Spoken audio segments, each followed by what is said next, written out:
Olá, galera, tudo bem? Bem-vindos ao nosso canal do Instituto Prática de Redação. Hoje nós vamos trabalhar um assunto extremamente importante, que é o uso da vírgula na construção textual. Vamos ver alguns casos especiais que são obrigatórios. Eu digo especiais porque realmente nós precisamos ter atenção. Na construção do texto, quando eu deixo de fazer o uso da vírgula obrigatória, eu prejudico toda a estruturação gramatical do texto e isso vai prejudicar a sua pontuação. Eu separei alguns casos especiais. Esse é o nosso primeiro vídeo sobre o uso da vírgula. Nós vamos trabalhar alguns e posteriormente vocês verão outros casos obrigatórios da vírgula. O primeiro deles é a separação de termos de mesma função sintática. O uso da vírgula obrigatório quando você percebe que você está separando de mesmas funções sintáticas.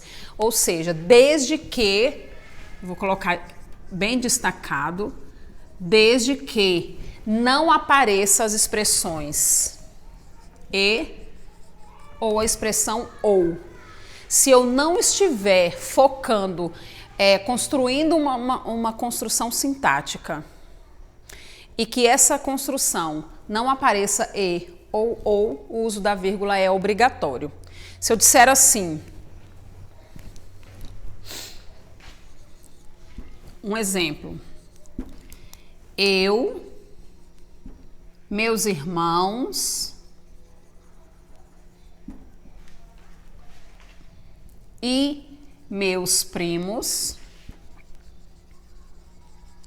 fomos ao cinema.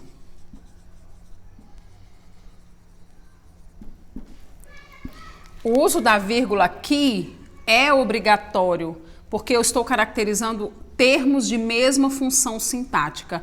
Se você perguntar para o verbo quem foi ao cinema, ele vai dizer que sou eu, meus irmãos e meus primos.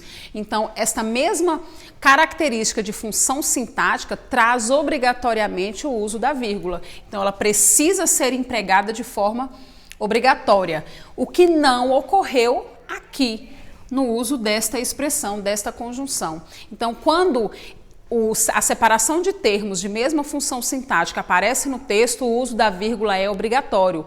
Porém, eu não posso lembrar que eu tenho esta exceção, desde que não venha acompanhada de e ou. Beleza? Essa é a primeira regra. Outra regra muito importante que causa, às vezes, um esquecimento, é muito perceptível na redação, é muito perceptível na construção textual, é isolar o aposto e o vocativo. É obrigatório isolar o aposto e o vocativo. Beleza, vamos lembrar o que é aposto. Expressões explicativas, expressões que são intercaladas de uma forma que vai caracterizar alguma coisa que se fala do sujeito, enfim, expressões obrigatórias. Então, todas as vezes que eu tenho aposto e que eu tenho vocativo, aquela expressão que faz o chamamento, aquela expressão que se refere a alguém, o uso é obrigatório. Se eu disser assim, um exemplo, Maria, volte para casa. Maria, volte para casa. O meu vocativo é Maria, ok? Então, é obrigatório o uso da vírgula, obrigatório. Aposto, se eu disser assim, Curitiba,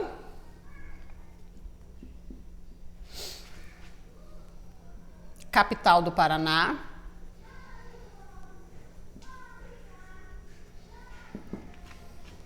é uma cidade organizada.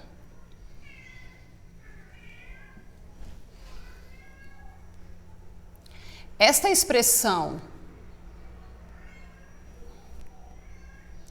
organizada, esta expressão explicativa cidade, capital do Paraná, é um aposto.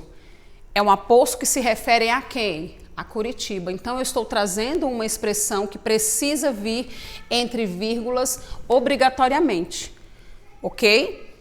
Obrigatoriamente, todas as vezes que eu construir um aposto ou um vocativo, eu preciso usar a vírgula.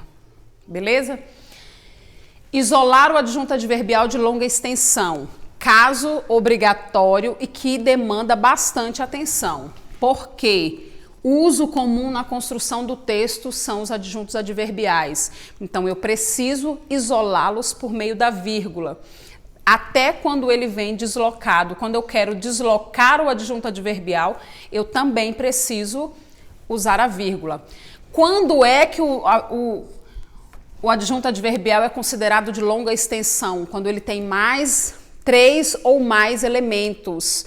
3 ou mais elementos. Então, vejam bem, o adjunto adverbial curto, o uso da vírgula é facultativo, ou seja, não é obrigatório. Porém, o adjunto adverbial de longa extensão é o obrigatório. Então, o avaliador da sua redação vai exatamente observar se ele é de longa extensão ou não, se ele está deslocado ou não, beleza? Então, se eu digo assim, eu vou colocar bem simples aqui, 3 elementos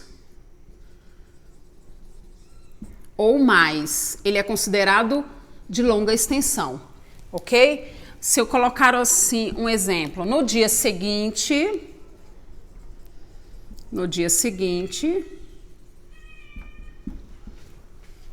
João viajou. O meu adjunto adverbial é de longa extensão, portanto, vírgula obrigatória. Falar de vírgula é um tema bastante, eu digo, bastante recorrente, bastante importante, porque o uso da vírgula não é pausa, não é respiração. Então, aquela questão de falar que a vírgula respirou vírgula não é verdade. Por isso é interessante que todos nós atentemos às regras do uso da vírgula para que vocês possam observar e usá-la com qualidade. A pontuação no texto, ela requer bastante atenção, porque ela pode desfazer situações semânticas, como a ambiguidade, por exemplo. Ela pode também trazer mais ênfase a determinadas expressões, ela pode também provocar situações complicadas ou, assim, por assim dizer, com menos clareza. Então, é importante saber o uso da vírgula, é importante saber as regras que se atém esse pontinho bonitinho chamado vírgula. Beleza? Então, o meu adjunto adverbial aqui é de longa extensão, assim como diz as bancas de correção, que o adjunto adverbial só é considerado longo a partir de 3 ou mais elementos. Beleza? Facultativo quando o adjunto adverbial é pequeno, ok? Se o adjunto adverbial é pequeno, usa-se a vírgula ou não. Beleza? Isolar expressões explicativas ou intercaladas. Bastante atenção nesse momento, porque expressões explicativas requer aquelas que são afirmativas ou negativas. Então, quando eu digo isto por exemplo, quando eu coloco essas expressões, eu trago explicações afirmativas, mas eu também posso construir expressões negativas. Ok? Então, eu preciso me atentar a isso. Essas expressões explicativas precisam obrigatoriamente estarem entre vírgulas. O mesmo acontece com as intercaladas. Por que chamamos uma intercalada? Porque ela pode explicar reafirmando, ela pode trazer uma ênfase maior ao que você vai dizer. Isso nós chamamos de intercaladas. Também precisam estar entre vírgulas. Vamos ver no exemplo, fica bem mais claro. Quando eu falo o seguinte, deixa-me ver um exemplo bom. Vamos lá. O importante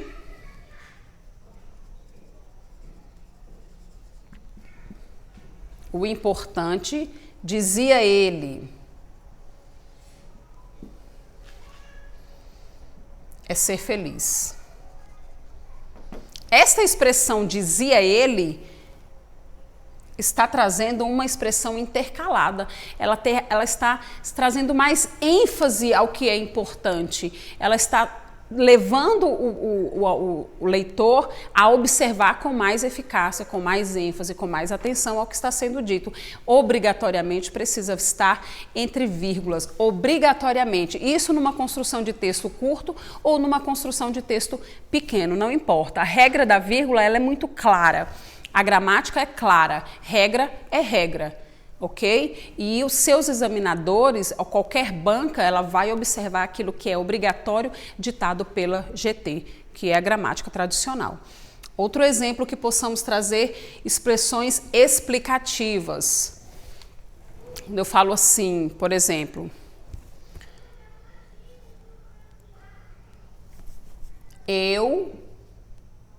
por exemplo,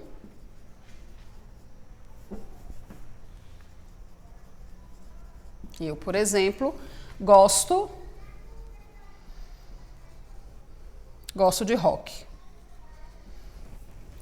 Por exemplo, é uma expressão explicativa. Então, obrigatoriamente, ela vai aparecer entre a vírgula, ela vai ser isolada por vírgulas. O uso da vírgula, galera, não é somente para que vocês pensem das obrigações da gramática tradicional, mas para trazer fluidez ao seu texto. É interessante a gente sempre vincular os casos gramaticais com a construção textual, porque é por meio destes casos gramaticais, destas regras gramaticais, que nós vamos fazer uma boa construção de texto. Beleza? Bom, este foi o primeiro vídeo que nós vamos trabalhar os casos da vírgula, os casos obrigatórios da vírgula, e a ideia é que seja bastante descontraído, bastante próximo de você, principalmente dos alunos de ensino fundamental e médio, porque são alunos que precisam entender que vírgula não é pausa e respiração, vírgula é regra, e isso é importante entender desde a base para que possa ser construído com mais atenção e possa ser visto com bastante seriedade ao longo da sua carreira acadêmica. Beleza? Nos encontramos nos próximos vídeos. Dê um joinha e até a próxima.